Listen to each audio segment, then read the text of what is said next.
Les voy a invitar a que busquen en sus Biblias el Evangelio según San Mateo, capítulo número 24. Evangelio según San Mateo, capítulo número 24. Vamos a leer los primeros 28 versículos. Mateo, capítulo número 24.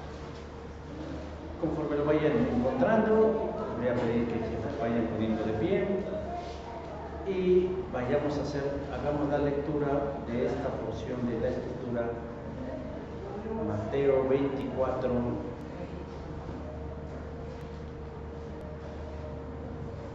del 1 al 28. Ya descansaron de mí, ¿verdad? De mi sonsonetillo de voz. Sé que ya vienen frescos, con la neurona al 100, porque la verdad tuvimos exposición de la Biblia de una forma diferente, bendecida, ungida por Dios, y ahora sí, pues vuelve el suplicio para algunos. Yo leo el verso 1, ustedes leen el verso 2, sucesivamente nos vamos hasta que todos leamos el versículo 28 del capítulo 24 del Evangelio según San Mateo. Y dice así la palabra del Señor. Cuando Jesús salió del templo y se iba, se acercaron sus discípulos para mostrarle los edificios del templo. Respondiendo él les dijo: ¿veis todo esto? De cierto os digo que no quedará piedra sobre piedra que no sea derribada. Y estando él sentado en el monte de los olivos, y los discípulos se le acercaron aparte, diciendo: Dinos, ¿cuándo serán estas cosas y qué señal habrá de tu venida y del fin del siglo? Respondiendo Jesús les dijo: mirad que nadie os engañe. Porque vendrán muchos en mi nombre diciendo: Yo soy el Cristo, y a muchos engañarán. Y oiréis de guerras y rumores de guerras, mirad que no os turbéis, porque es necesario que todo esto acontezca, pero aún no es el fin. Porque se levantará nación contra nación y reino contra reino, y habrá pestes y hambres y terremotos en diferentes lugares. Y todo esto será principio de dolor. Entonces os entregarán a tribulación y os matarán y seréis aborrecidos de todas las gentes por causa de mi nombre. Muchos tropezarán entonces y se entregarán unos a otros, y unos a otros se aborrecerán. Y muchos falsos profetas se levantarán y engañarán a muchos. Y por haber multiplicado la palabra, el amor de muchos luchará. Mas el que persevere hasta el fin, éste será salvo. Y será predicado este evangelio del reino en todo el mundo para testimonio a todas las naciones, entonces vendrá el fin. Por tanto, cuando veáis en el lugar santo la abominación desoladora del que habló el profeta Daniel, el que lea entienda. Entonces los que estén en la azotea huyan a los montes. El que esté en la azotea no descienda para tomar algo de su casa. Y el que esté en el campo no volverá para casa. Mas ay de las que están en cinta y de las que crían en aquellos días. Orad pues que vuestra huida no sea en invierno ni en día de reposo. Porque habrá entonces gran tribulación, cual no ha habido desde el principio del mundo hasta ahora ni la habrá. Y si aquellos días no fuesen arrebatados, nadie sería salvo, mas por causa de vuestros juicios, aquellos vayan arrebatados. Entonces, si alguno os dijere: mirad, aquí está el Cristo, o mirad, allí está, no le creáis. Porque se levantarán falsos cristos, falsos profetas, que harán grandes señales en los hijos, de tal manera que engañarán, si fuere posible, aún a muchos. Ya os lo he dicho antes. Así que mirad en el cielo, no salgáis, mirad en el esto, no lo creerás. Porque como el relámpago que sale del oriente y se muestra hasta el occidente, así será también la venida del Hijo del Hombre. Todos, porque donde quiera que estuviere el cuerpo muerto, allí se juntarán las águilas. Amén. Pueden tomar sus lugares.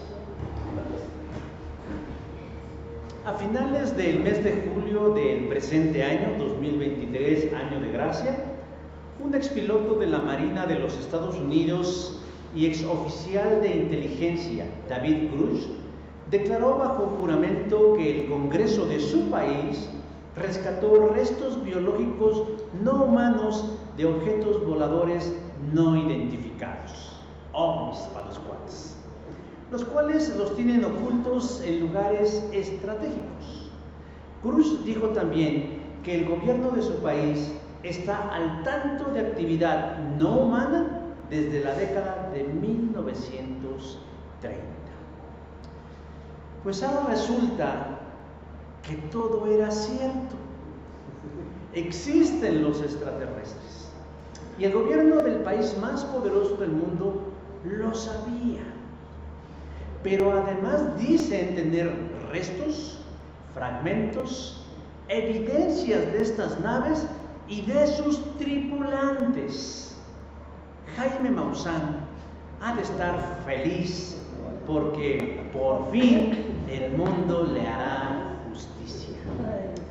Esta noticia no solo ocupó los principales titulares de los diarios impresos, noticieros de televisión, portales de noticias en internet y en las redes sociales, sino que ha causado un enorme revuelo en muchos de los círculos de la sociedad, pues la especulación de que no estamos solos en el universo parece que se ha resuelto. Hay quienes descalifican la noticia y creen que es solo una cortina de humo para distraer nuestra atención de asuntos más importantes. Pero hay quienes le dan un gran peso a la declaración de este ex militar, porque su declaración la hizo bajo juramento, lo que significa que de estar mintiendo, él puede acarrearse consecuencias graves. Lo cierto es que esta noticia acerca de los extraterrestres, los aliens o los ovnis ha reabierto el debate sobre la existencia de si hay vida en otros planetas. Y de haber vida, ¿hay vida inteligente? Entonces nos surgen muchas preguntas. ¿Qué postura debemos tomar nosotros los cristianos ante esta posibilidad? ¿Será cierto esto? ¿Hay otros planetas habitados por otros seres inteligentes como nosotros o más listos? ¿Qué propósito conlleva dar a conocer esta información? Pero ahora a través de instancias oficiales y serias como el Congreso de los Estados Unidos. Para algunos, estamos a las puertas de algo que va a cambiar nuestra percepción del mundo y de la vida como la conocemos. De ser verdad esto, la vida no puede ser igual. Pero habemos algunos escépticos moderados que creemos que todo esto es un gran engaño, un artífice del diablo para la consolidación de su plan maligno y perverso, de engañar a las masas y distraerlas del fin de la vida, que es conocer a Dios. Pero al mismo tiempo también creemos que es el cumplimiento de las profecías atemporales de Dios reveladas en la Biblia. Jesús, en el contexto del pasaje que acabamos de leer, acaba de discutir con los líderes religiosos y se sale del templo. Verso 1 dice, y se iba. La expresión y se iba tiene un profundo significado, porque no implica únicamente que Jesús se retiraba del templo, sino que posterior a la discusión que tenía con los líderes religiosos, él daba por terminado cualquier tipo de diálogo con ellos. Ya no estaba dispuesto a volver a hablar con ellos acerca de ningún tema. Y la salida del templo en ese momento implica la intención de no volver a poner un pie en él. Y efectivamente, Jesús no volvió a pisar el templo. Sus discípulos que le acompañaban y que fueron testigos involuntarios de tan álgido momento, en ese momento tratan de distraer la atención del maestro para que fije su atención en lo majestuoso del templo y le dicen, maestro, ¿ves todo esto? ¿Ves todo esto? Qué hermoso está el templo, versículo número 1. Pero Jesús parece no sentirse particularmente impresionado. Más bien, Él impresiona a sus discípulos con su respuesta. ¿Ven todo esto? De cierto os digo que no quedará piedra sobre piedra que no haya de ser derribada. ¿Qué clase de respuesta es esta?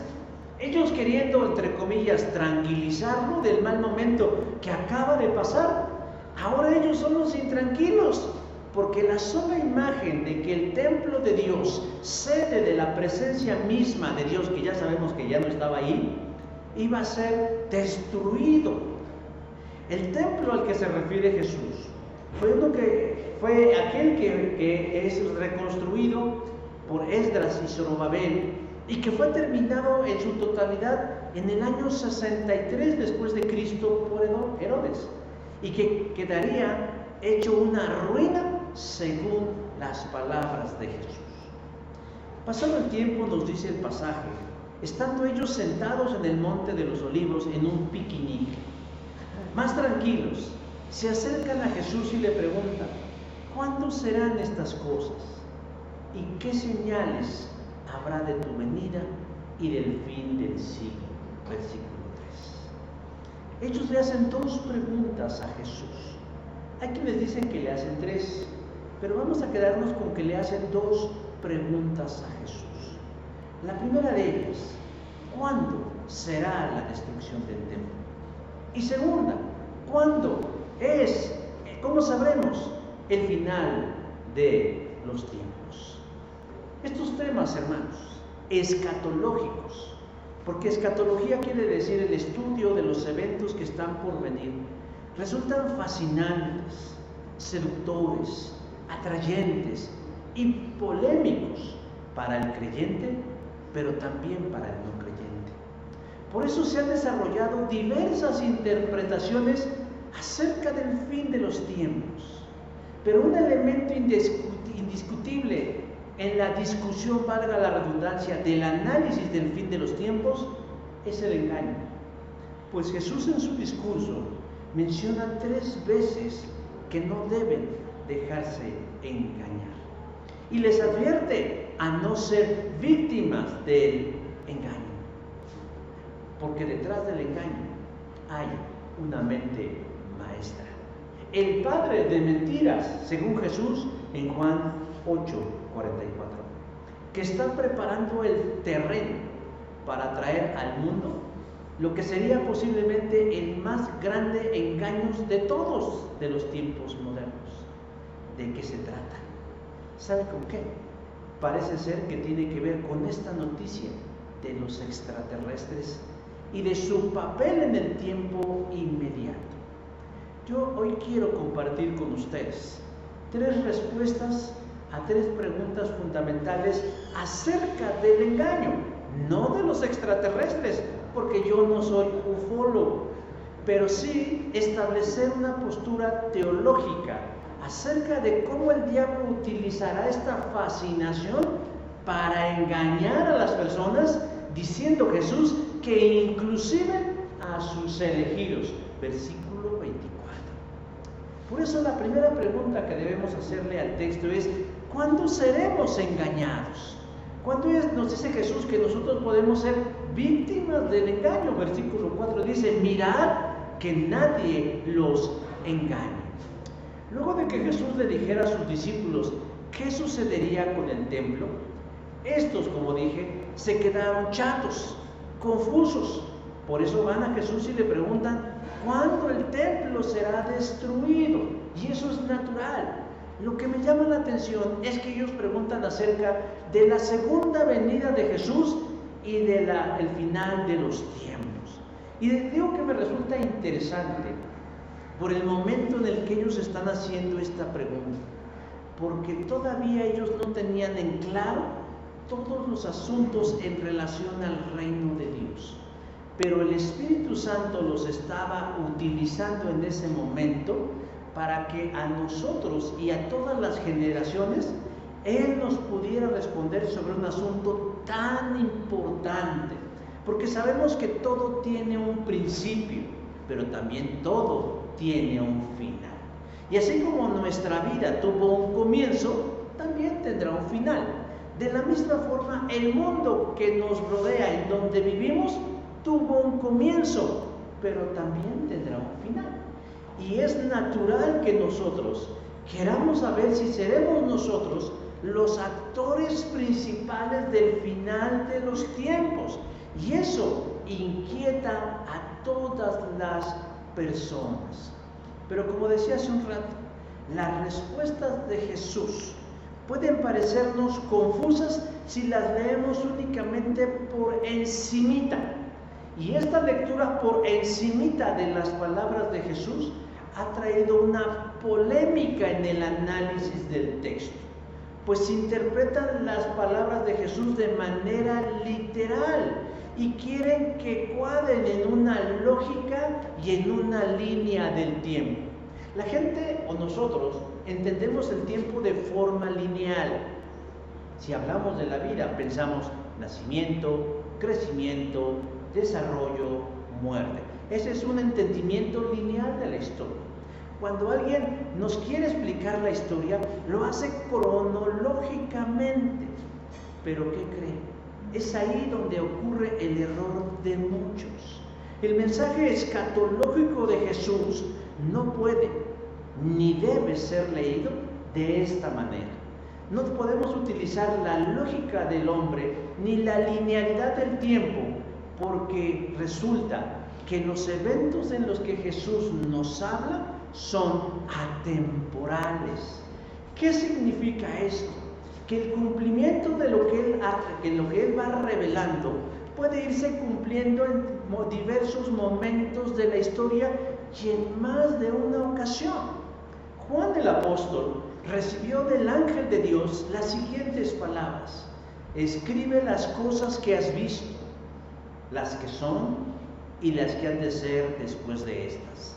Apocalipsis 1:19.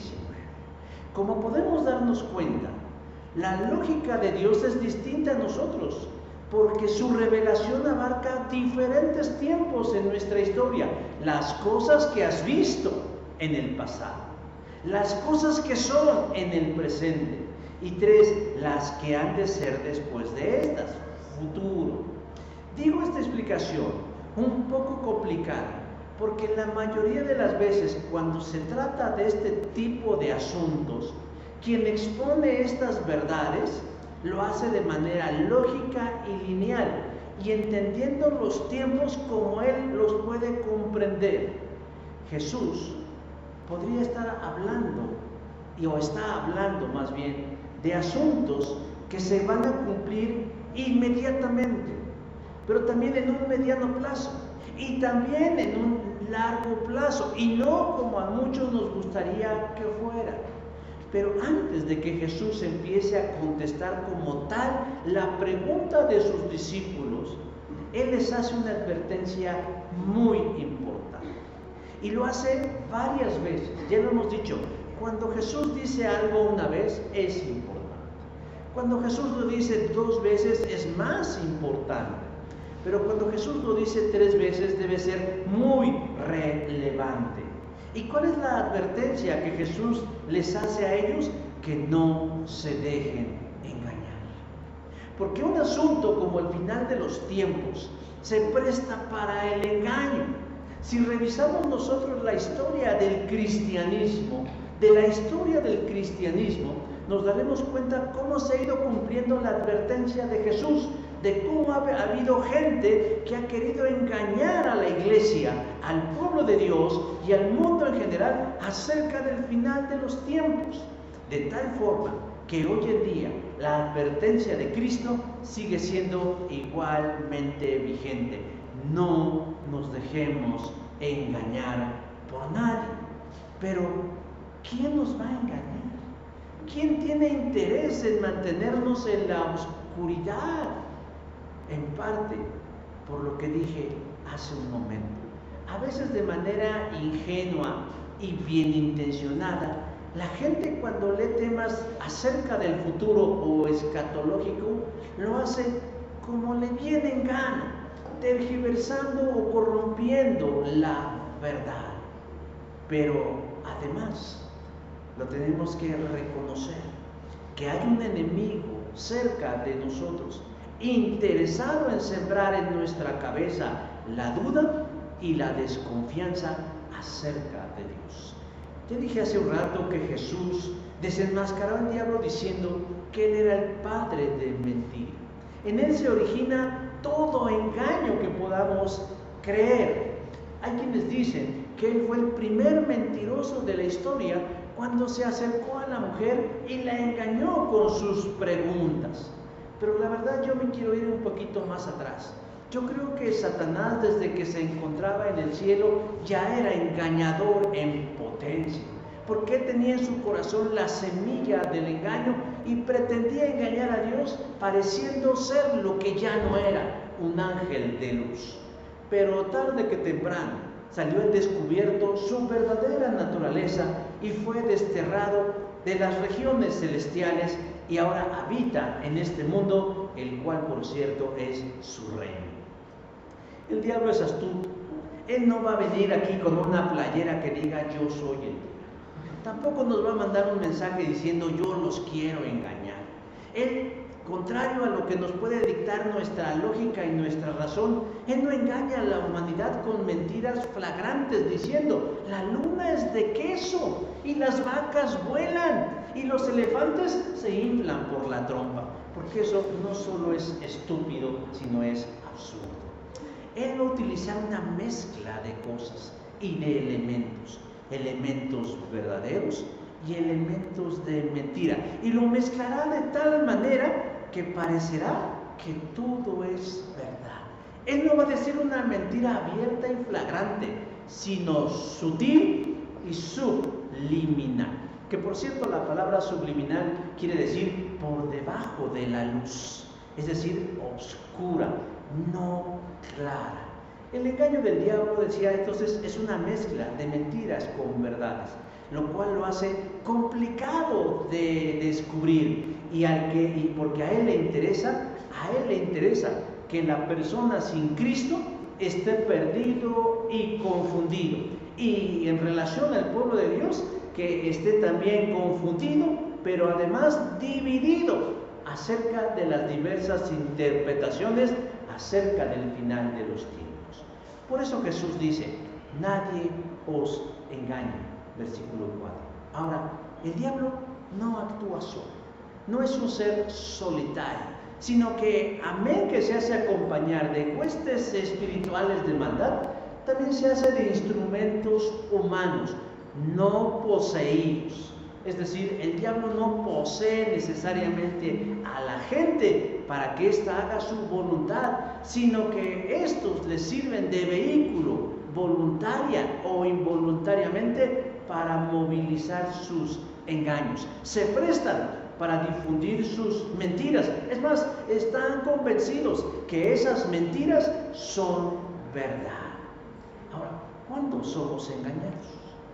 ¿Cuándo somos más susceptibles de ser engañados? Bueno, cuando estamos buscando la verdad, cuando estamos buscando la luz, porque él lo que menos quiere es que nosotros sepamos la verdad de las cosas, y por eso nos engañan. Y en un asunto tan claro como inquietaba el corazón de sus discípulos de ¿cuándo sucederán estas cosas? ¿Y cuáles serán las señales acerca de tu venida y del fin de los tiempos? Hay una inquietud en ellos. Por eso se dice en filosofía que la pregunta a veces es más importante que la respuesta, porque denota lo que hay en el alma. Y en el alma de estos hombres había una inquietud acerca de asuntos importantes. ¿Cuándo sucederán estas cosas? Y eso nos coloca en una situación de vulnerabilidad, porque entonces el diablo sabe que somos presas fáciles para que nos haga prisioneros del engaño. Hermanos, la primera pregunta es ¿cuándo somos engañados? Cuando estamos buscando la verdad. Ahora, en relación a este tema, la segunda pregunta dice, ¿cómo seremos engañados? ¿Cómo es que quiere engañarnos en este tiempo? Verso 24 dice, se levantarán falsos cristos y falsos profetas y harán grandes señales y prodigios. Jesús hace una precisión importante.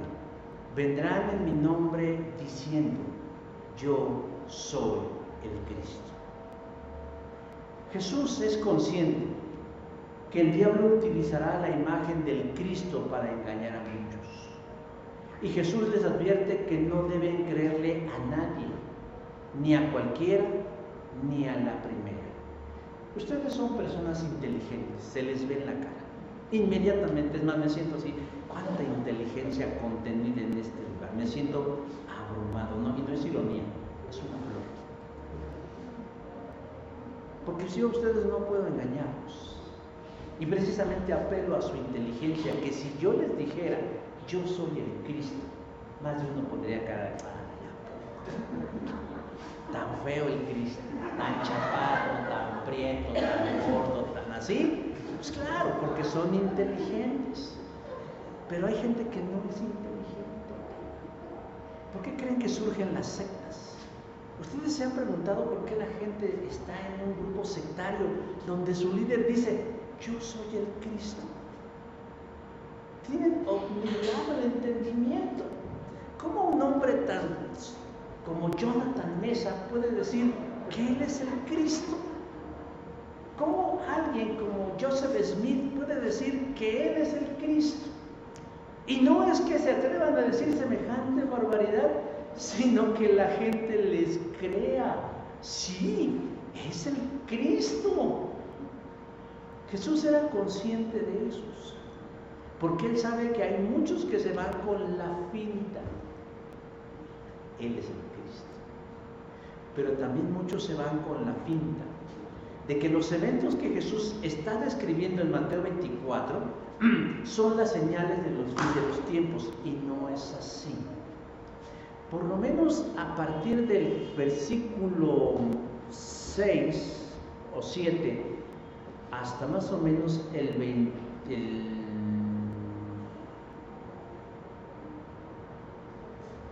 28, Jesús no está hablando de ninguna señal. Jesús no está hablando de señales del fin de los tiempos. Porque hay quienes dicen, cuando haya muchas guerras, hambres, pestes, enfermedades y fenómenos naturales como terremotos, entonces vendrá el fin. Pero si nosotros leemos bien el pasaje, Jesús dice que ese no es el fin. Dice ahí en el versículo 8, es el principio de dolores. Es el principio de las cosas. Ese no es el final de las cosas. O sea, cuando alguien les empieza a decir, es que ya estamos en los últimos tiempos, porque ya vemos terremotos, enfermedades, pestes, guerras, hambres y demás cosas. No, ese no es el final de los tiempos. Ese es el principio del final de los tiempos. La expresión los últimos tiempos ha generado en muchos un malentendido acerca de los tiempos, porque los ajustamos a nuestra concepción que tenemos del tiempo, que es lineal. ¿Sabe usted que los últimos tiempos comenzaron hace más o menos 2000 años? En el momento en que Jesús asciende a los cielos y el Espíritu de Dios es derramado sobre los creyentes en Pentecostés, durante el discurso de Pedro inaugurando la era de la iglesia, dice, en los postreros tiempos, dice Dios, derramaré de mi espíritu sobre toda carne. Hechos capítulo 2, versículo 17. Lo que Pedro está diciendo es, hoy se inauguran los últimos tiempos. Hoy estamos en la recta final de la historia de la humanidad. Para nosotros se nos hacen muchos años, 2000 años. Para muchos de nosotros nos parece ilógico que hablemos o que se estén hablando de los últimos tiempos durante los últimos 2000 años, más los que se añaden, porque no sabemos exactamente cuándo terminará este principio de dolores. Lo que Jesús está describiendo a partir del versículo 7 hasta el versículo 28 no son los últimos tiempos. Está describiendo, no es el final de las cosas, sino es los últimos tiempos, lo que ha caracterizado la historia de la humanidad. ¿Ha habido terremotos? Ha habido terremotos. ¿Ha habido pestes y enfermedades? Ha habido pestes y enfermedades. ¿Ha habido persecuciones de la iglesia? Ha habido persecuciones de la iglesia. ¿Ha habido guerras? se ha levantado nación contra nación, reino contra reino. Ha habido traición en el pueblo de Dios, ha habido el enfriamiento de la fe de muchos, ha habido a lo largo de más de 2000 años. A muchos se nos ha hecho demasiado larga los últimos tiempos, pero Dios en la medición del tiempo es distinta a la nuestra. Es más, para Dios no existe el tiempo. Para Dios no existe el tiempo como nosotros lo concebimos. El tiempo es una invención para nosotros, para que no nos volvamos locos, para que no estalle nuestra cabeza. Dios nos ha dado el tiempo para que nos mantengamos un poquito cuerdos y lúcidos, pero para Él no existe el tiempo. Por eso el autor de los Hebreos dice que Jesús es el mismo ayer, hoy y por los siglos. Por eso dice el Génesis: en el principio creó Dios los cielos y la tierra, entendiendo que el principio para Dios no es el comienzo de todo, sino la continuidad de algo que ya venía desde antes, desde la eternidad. Entonces, hermanos, a lo largo de todo este tiempo, Dios está teniéndonos en los últimos tiempos. Y es aquí donde empiezan a surgir las discrepancias, porque en el movimiento del cristianismo no nos hemos podido poner de acuerdo acerca de la lectura de estos eventos que narra Jesús. Para algunos que son identificados en su análisis del texto como los preteristas o los históricos, dicen que todos estos eventos que Jesús narra en este pasaje de Mateo 24 ya sucedieron, ya ocurrieron, ya son parte del pasado. Por ejemplo, cuando veáis en el lugar santo la abominación desoladora del que habla el profeta Daniel, versículo 15. Para un histórico o preterista, esto sucedió entre el año 200 y 150 antes de que Jesús naciera, en el tiempo de los Macabeos, cuando Antíoco Epífanes profanó el templo, colocando en el altar una figura de Zeus y sacrificando un cerdo en ese lugar. Entonces quiere decir, eso ya se cumplió. Pero otros que se denominan o se identifican como literalistas, es decir, que la Biblia tiene que leerse tal cual, dicen: no, eso no ha sucedido, todavía no pasa. Se construirá un tercer templo en Jerusalén, y el anticristo sacrificará ahí un animal inmundo, entiéndase por esto, un cerdo. Y entonces será el final de los tiempos. Otro ejemplo que como evangélicos conocemos mucho y que denominan como la gran tribulación. Muchos dicen será un tiempo de gran aflicción sobre el pueblo de Dios. Pues los históricos dicen que eso también ya se cumplió. En el año 70 después de Cristo, cuando los romanos, liderados por Tito, mandaron destruir la ciudad santa, dispersando a los sobrevivientes a los alrededores. Pero los dispensacionalistas dicen: no, esto sucederá en el futuro y durará 7 años y habrá una gran persecución. Y entonces le meten ahí un elemento llamado el arrebatamiento, diciendo: pero la iglesia no lo atravesará porque seremos arrebatados. Lo que sí es cierto es que en el versículo 21 Jesús dice algo que inquieta mucho a los históricos. Cuando habla acerca de esa aflicción que dice: no ha habido desde el principio del mundo, ni habrá hasta ahora esta gran aflicción.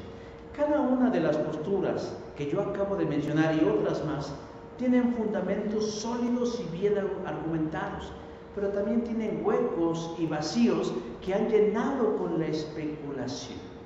Y tal vez hemos llegado a este momento en que usted diga: ¿y usted qué piensa? Yo creo que la profecía no debe ser leída, como decía hace un rato, de manera literal, ni ideal, ni espiritual, sino también, más bien atemporal. El cumplimiento de las profecías, como lo dije hace un momento, se llevó en diferentes momentos y en más de una ocasión. Es decir, lo que dijo Jesús ya se cumplió, se está cumpliendo y se va a cumplir, como lo dijo el ángel en Apocalipsis 1, 10. ¿Por qué? Parece ser que haya una deliberada intención de parte de Dios para que así sea. Porque si el pueblo de Dios entendiera las profecías de forma lineal, dirían, ay, pues qué bueno, ya pasó la gran tribulación, a mí no me va a tocar. Y Dios diría, ¿y cómo, por qué no? También vas a tener tu propia fiestecita, ¿no? También la estás teniendo en este momento. Nosotros tendemos mucho a descansar y decir, fiu, qué bueno que a mí no me tocará. Pero esa no es la intención de la profecía, sino que la profecía es una invitación a estar siempre preparados, a no saber si nosotros seremos partícipes de nuestras propias calamidades o del cumplimiento de nuestras propias profecías. Es decir, nosotros debemos estar listos porque en cualquier momento puede comenzar, valga, parece una redundancia, el principio del fin y el inminente regreso de Cristo. Ahora, como lo dije hace un momento, un elemento presente en todas estas cosas es el engaño. Somos susceptibles de ser engañados. ¿Y cómo seremos engañados? Dice Jesús, a través de personas que dirán, yo soy el Cristo. Pero no solamente que dirán yo soy el Cristo, porque cualquiera puede decirlo, hasta el borrachito de la cuadra puede decir yo soy el Cristo, sino aquellos que digan y hagan grandes señales y prodigios a través de elementos sobrenaturales. Hermanos, nos están hablando en este momento de hechos que pueden parecernos inimaginables.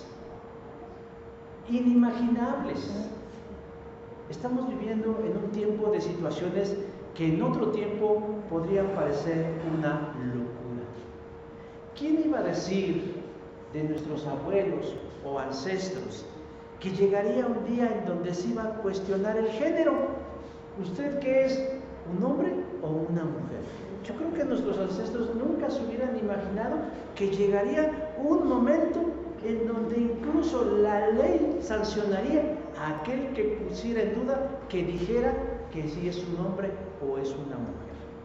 Por cierto que en esta semana vi el caso de una mujer que demandó a un colega veterinario en Estados Unidos, donde sí proceden las demandas, porque su hijo se autopercibe como gato y se sentía mal y enfermo, y en lugar de llevarlo al doctor, lo llevó al veterinario.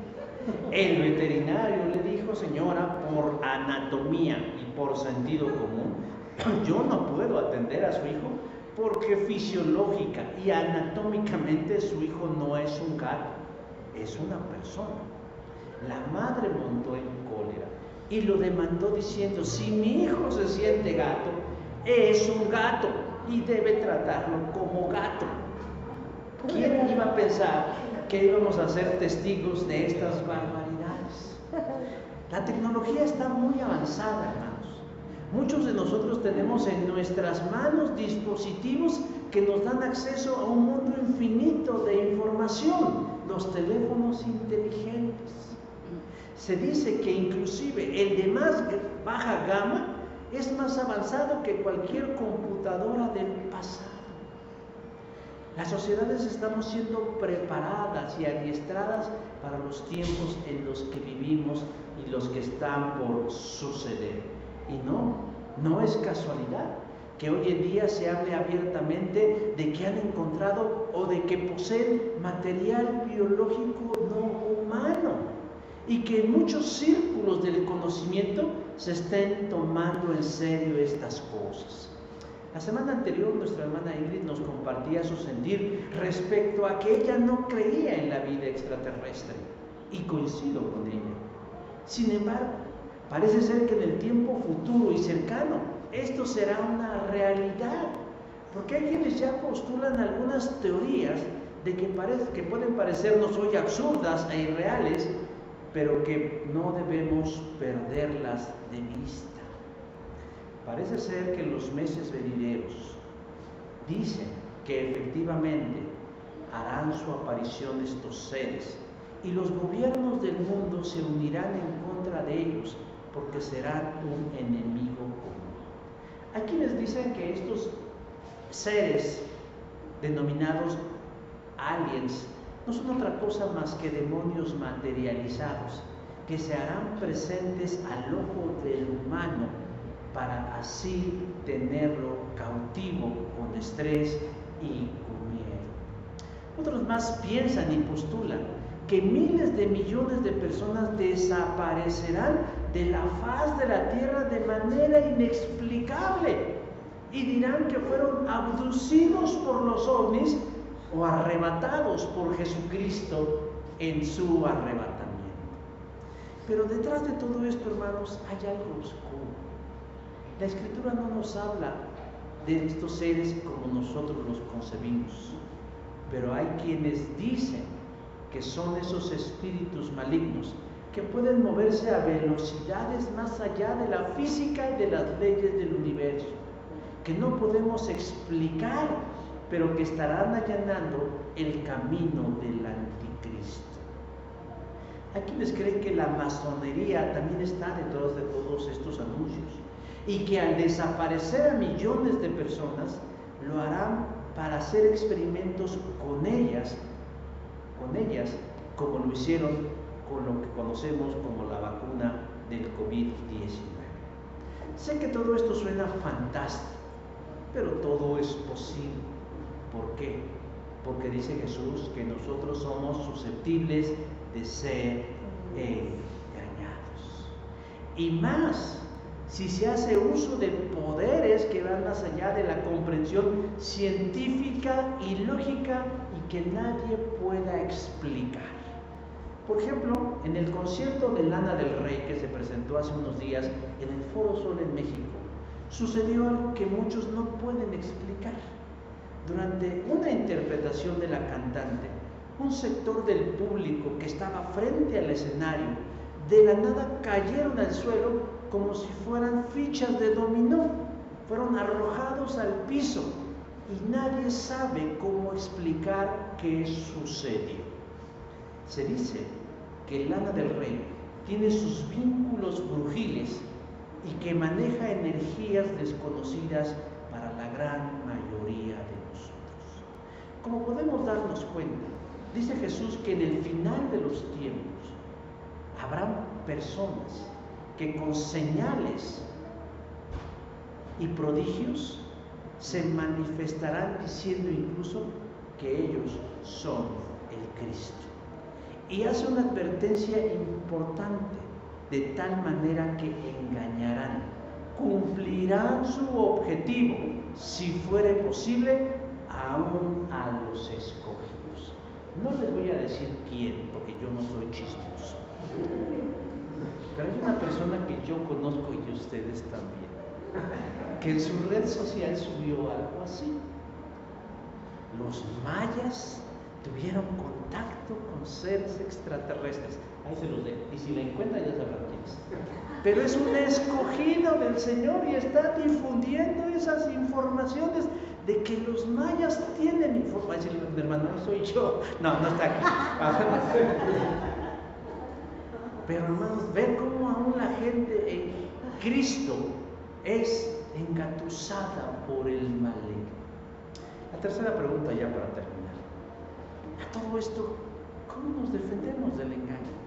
¿Lo negamos? Como Luis Pesetti, no es cierto, es pura tontería lo que están diciendo, ¿no? Dice Jesús, así se hará también la venida del hombre. Parece que Jesús nos hace difíciles las cosas. Jesús de alguna forma ya les contestó la primera pregunta. ¿Cuándo sucederá esto? ¿Cuándo será destruido el templo? En el análisis del texto, Jesús les está diciendo, bueno, no lo dijo así en el año 70, pero Él les está anunciando lo que ocurrió en el año 70. En el año 70, es decir, Él murió en el 30, 33, 43, 53, más o menos unos 35 años, casi algunos años adelante, el emperador Tito, queriendo aplastar una revuelta de los judíos en Jerusalén, sitia la ciudad, penetra al templo y lo destruye.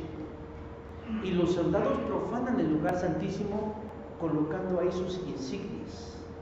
cumpliendo así lo de la abominación desoladora que dijo Jesús. Hasta ahí Jesús ya les respondió a ellos que pronto sucedería la destrucción del templo. A partir del versículo 29 hasta más o menos el 44, Jesús da una serie de señales y de hitos que deben servirnos para darnos una idea acerca del final de los tiempos. Una idea. No nos está dando una bitácora, no nos está dando un plano, no nos está dando una receta de cocina diciendo paso uno, no, Él está dando algunas señales, porque Él quiere que nosotros no seamos confundidos. Pero antes de dar todas esas señales, Jesús dijo algo muy importante, que las señales de su venida y del fin de los tiempos no generarán duda en el creyente fiel y verdadero. Y para decir esto, Jesús utiliza lo que en la literatura hebrea le llaman un símil, es decir, una comparación. Versículo 27, como el relámpago que sale del oriente y se muestra hasta el occidente, así será también la venida del hombre. ¿Qué significa eso? Significa, hermanos, que cuando Jesús decida regresar y darle chicharrón a las gallinas, hermanos, no habrá duda de eso. No habrá pauta a la especulación. La señal será tan evidente, tan notable, tan irrefutable, tan visible para todos los que estén o estemos allí presentes, que no habrá necesidad de que alguien nos las interprete, que serán tan claras esas señales que en nuestro corazón y en nuestra mente no habrá duda, porque estamos seguros que el fin ha llegado.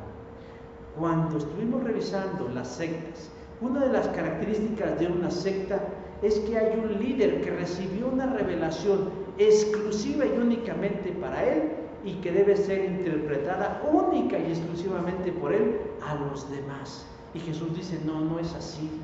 Cuando yo decida regresar, la venida del Hijo del Hombre y el final de los tiempos suceda, así como todos miran un rayo atravesar el cielo del oriente hacia el occidente, en el que todos lo notarán, de la misma manera ustedes se darán cuenta de que yo estoy por venir. La historia del cristianismo está llena de oscuros personajes como estos, que han recibido visiones y señales y que las han interpretado conduciendo a la gente a callejones sin salida. Que Jesús va a venir el 24 de septiembre a las 11 de la mañana y ahí tienen a los incautos esperando la llegada de Jesús y nada. Es más, no es nuevo esto. La segunda carta del apóstol San Pablo a los tesalonicenses tiene como propósito despertar la conciencia de los tesalonicenses, porque muchos de ellos se sentaron literalmente a las afueras de su centro de reunión, de su templo, a esperar la venida de Cristo. Y Pablo, se vio en la necesidad imperiosa de aclararles a ellos que no tenía que ser así, que cuando el Señor regresara, habría señales, habría evidencias irrefutables, contundentes, clarísimas de su regreso.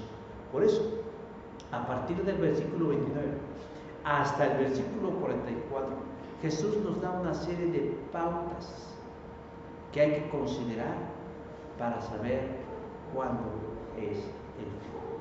Pero en la realidad nadie lo sabe.